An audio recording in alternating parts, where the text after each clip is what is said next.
असलम हर छुट्टियों में अपनी नानी के घर जाया करता था। उसकी नानी का घर एक हवेली नुमा घर था।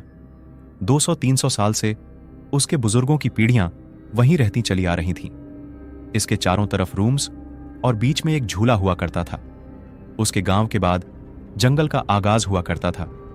इस गर्मियों की छुट्टियां भी असलम वहीं मनाने गया था और शहर से उसके सारे कजन भी आए हुए थे।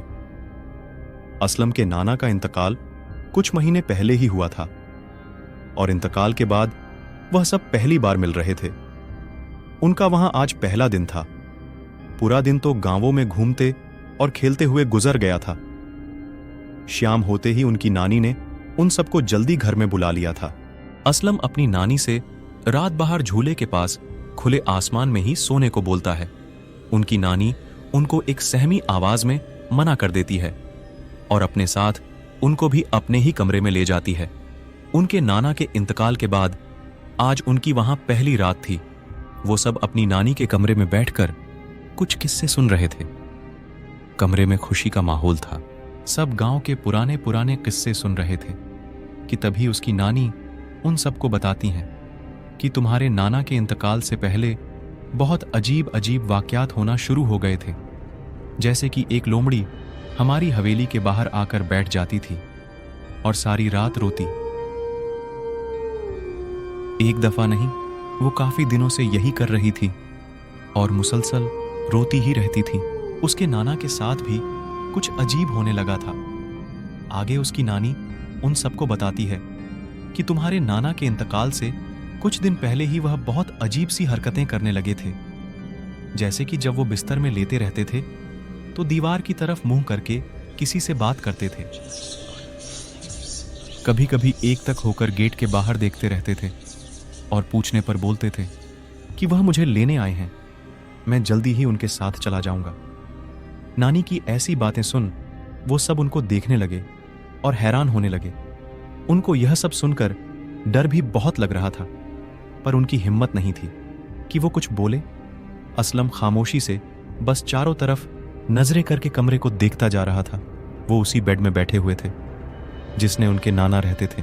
तभी उनका एक कजन उठा। उसने नानी को बोला, नानी, आप हमें डराना चाहती हो ना? उनकी नानी ने गहरी सांस लेते हुए कहा, तुम्हें डराना नहीं चाहती, लेकिन यही हकीकत है। आज पहली बार उनको अपने नाना की यह बातें पता चल रही थीं। तभी आगे उनकी नानी कुछ कहना चाहती थी, पर अचानक ही खामोश हो गई। असलम के पूछने पर नानी ने मुंह पर उंगली रखकर चुप रहने का इशारा किया। उनकी खामोशी से वो सब खामोश हो गए कि तभी एकदम से किसी के कदमों की आवाज आई। वह आवाज ऐसी थी मानो एक नहीं कई सारे लोग एक साथ चल के आगे आ रहे हों। पूरे कमरे में खामोशी फैली थी। असलम और बाकी सब खामोशी से बस उस आवाज को सुन रहे थे।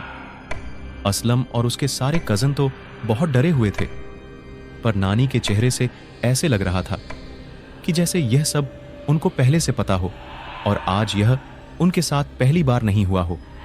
असलम थोड़ी हिम्मत करके अपनी नानी से बोलता है, खुदा का वास्ता आपको नानी, ऐसा मजाक मत कीजिए, देखे सब कितना सहम गए हैं। चलिए बाहर चल के देखते हैं कौन आया है। और यह बोलकर असलम अपनी जगह से उठा ही था कि तभी बाहर से एक लोमड़ी की रोने की आवाज आई। असलम के आगे बढ़ते हुए कदम वहीं रुक गए। उसकी नानी ने खामोशी से बिना कुछ बोले बैठने का इशारा किया और थोड़ी देर बाद धीमी और फुसफुसाती आवाज में बोला, मुझे पता है कौन आया है। वह पहली बार नहीं आए हैं। हमको कुछ करने की जरूरत नहीं है। वह थोड़ी देर में चले जाएंगे। बस खामोशी से बैठे रहो और जब तक तुम लोग यहां हो हर रात बस खामोशी इख्तियार कर लेना। हेलो दोस्तों, अगर आप हमारे चैनल से नए जुड़े हैं तो हमारे चैनल भूतोपीडिया को जरूर सब्सक्राइब करें